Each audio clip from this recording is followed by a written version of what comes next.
And we are back, continuing our live Security Weekly coverage from Black Hat 2023 here at Mandalay Bay.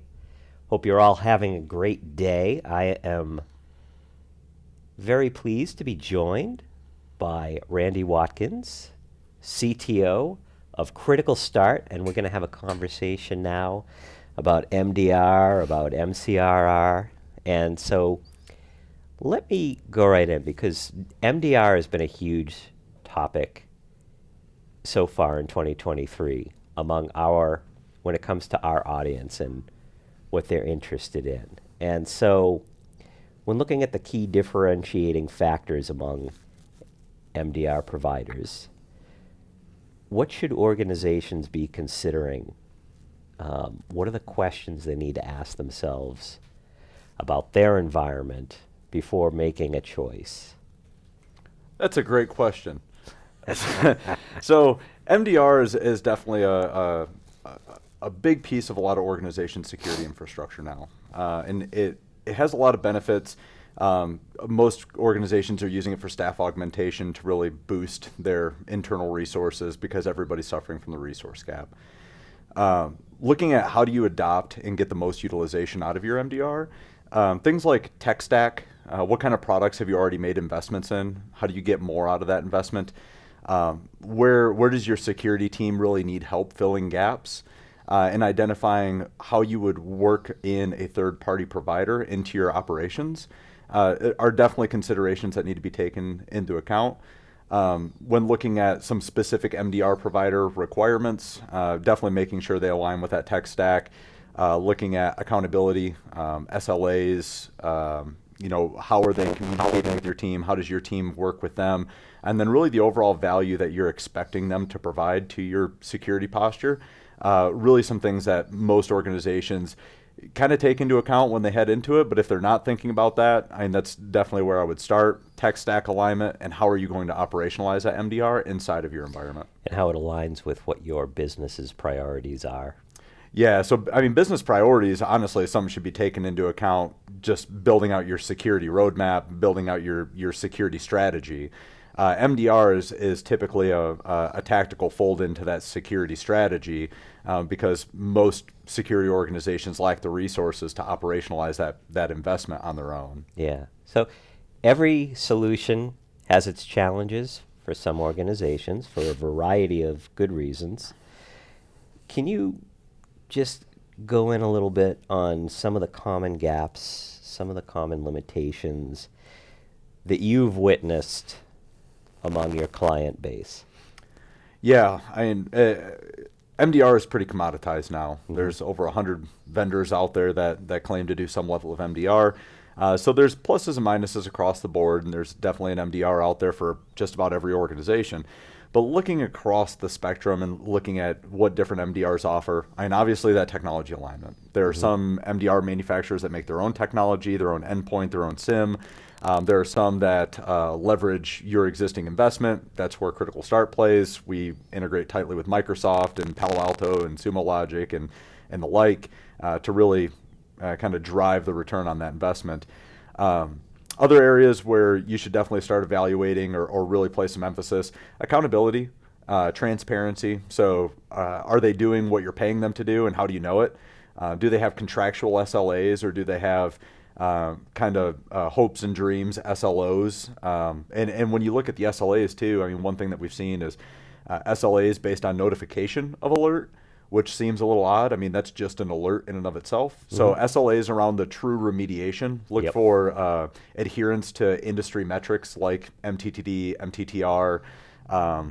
That's a pretty big differentiator. And then also the interaction between your team and the MDR, I think is critically important. How well do they fold into your business? How well can they wrap your business into their offering as opposed to cram your business into their box of an offering? MDRs are more or less flexible to like rules of engagement, how they respond. Some of them only make recommendations. And when you're looking at MDR, you're not looking for managed detection and recommendation. You're looking for managed detection and response. So making sure that MDR provider actually responds and contains the threat 24/7, but also that it has definable rules of engagement. If you don't want them to isolate your CEO's laptop at 2 a.m, then you should be able to declare that out of bounds while still maintaining response capabilities across the rest of the environment to stop that threat from moving laterally. Yep. So when I think of MDR, I tend to think about ransomware because usually the conversations I have are within that context. But the threats that MDR is designed to help address are much more than that. So what are some of the other things that are top of mind? And I'm going to throw in there, when we look at where is the hype this year, it's all around AI, the good side of it and the bad side of it. And so what are your thoughts there? Oh man, you can't walk down the hallway without hearing AI mentioned at least once or twice. I agree with you. A lot of times you think of threats, you think of ransomware. Ransomware absolutely is kind of the number one threat facing the industry from a tactical perspective. But what we're seeing, like patterns inside of ransomware, are pretty indicative of attacks broadly. So what we're seeing inside of ransomware is kind of a pullback from the spray and pray approach of ransomware where we just launch it inside the environment and let it do its thing. What we're seeing more now is interactive attack behavior inside of the network before they launch ransomware. Ransomware is really just a parting gift. It's a thanks for having us. We'll see you next time. And that's what we're seeing with most attacks now. They're using law bins or live off the land binaries. They're kind of low and slow. They're living in the medium and low alerts. They're not setting off any big alarm bells until it's time to leave. And that's something that another differentiator across MDRs. Ask them how they're resolving alerts and what alerts they're resolving. We've always resolved every alert regardless of criticality. Different MDR players, your mileage may vary. But resolving all those medium and low alerts definitely helps us identify those low and slow attacks very early on in the kill chain or the attack framework, whatever you're kind of basing your security metrics on.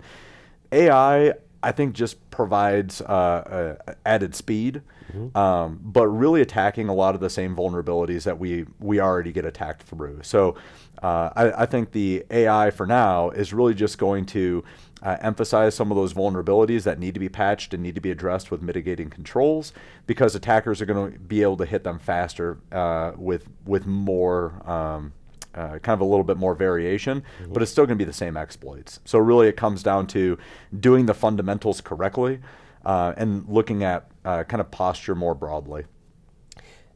So let's pivot now from MDR to managed cyber risk reduction. For those of you who are keeping track with acronyms, that's MCRR. Lots of alphabet soup in our industry. Yes. But talk about what that is as an evolution. Yeah. And what's the additional value that it provides? So first of all, let me apologize for making another acronym in the alphabet soup of cybersecurity, but we did feel it was necessary. MDR, by its name, is very focused on detection and response. And we've done that for 8 years. Since before we had an acronym to link MDR to, we've been doing it. And we've always focused on reducing the most risk of any other MDR provider by having, resolving every alert in the 60-minute SLAs, contractual SLAs. But we wanted to do more, right? So as we start to operationalize the detection and response capabilities, organizations pivot their focus back to more proactive security controls, really looking at posture, exposure is all the buzz downstairs. And that's somewhere where we felt we could provide additional value, especially given all the visibility and expertise that we have in-house.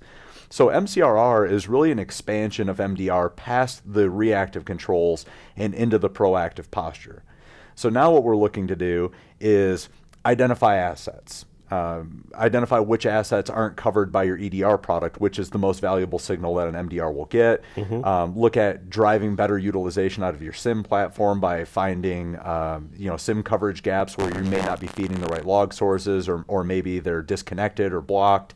Doing things like vulnerability prioritization, linking that back to those assets that may be missing EDR coverage, and really trying to improve the posture and security maturity of the organization, increasing the resilience to attacks, and using MDR more as a backstop. It's still a foundational control of MCRR. It's still a kind of a pivotal service point, but it shouldn't be used as the first and last line of defense. So MCRR is really building up those proactive security controls, bolstering up the security maturity, and then having the detection and response for those targeted attacks that still get past the basic security controls. And then the other problem that we saw that we wanted to solve was, how do you measure this? And how do you prove to your board, how do you prove to your leadership team that the investment that they're making in detection and response, in managed cyber risk reduction, is truly returning? So we've also built in a risk assessment module that allows organizations to take CSF questionnaires or ISO questionnaires and kind of track their progress and their maturity over time so they can show that improvement. Mm-hmm. So to us, MCRR is the expansion beyond reactive security controls to address risk in a more holistic fashion and also measure the progress over time. So you can really show what your security organization is doing for the rest of the business and how much risk it's truly reducing on the organization's behalf. So where does MCRR go from here? So what I mean by that is you've very clearly captured what it means in the present. Where do you see it evolving over the next 2 years?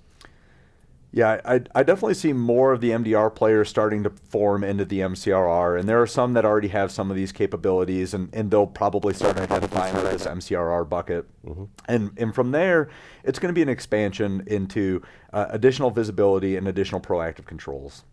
I think detection and response is pretty well handled at a face level, but once we start to bring in more signal, more telemetry, we can do more cross-correlation to identify risky users on risky assets and then prioritize those for proactive controls while also monitoring them for potential reactive kind of detection and response scenario. We become much more powerful. I hate to use the buzzword, but there is a lot of synergy between the visibility that we get before there's an attack and the efficacy and efficiency of which we can detect and respond to an attack once we merge all those signals together. So I think, looking at vulnerabilities, looking at asset identification, EASM or attack surface management is absolutely going to fall into there. Attack path mapping, I think, has a valuable add-on to it. Breach and attack simulation certainly helps with controls validation. Controls validation in and of itself is probably due for a refresh. But combining all that together with the visibility from EDR, the new visibility that we're starting to get from different identity sources, response actions linked to identity and email, just makes for a more powerful and effective kind of security augmentation from a third-party provider, which a lot of organizations are going to have to look to for help as they continue to struggle with the headcount and expertise shortage that we're facing in security. So in 2 years, we'll come back together and see how it all turned out compared to how we think it's going to go. Yeah, hopefully we don't have to wait 2 years for our next conversation, but we'll definitely be talking more about MCRR in the future. Well, certainly a pleasure talking to you today. So hope you have a great rest of the week, and we will be back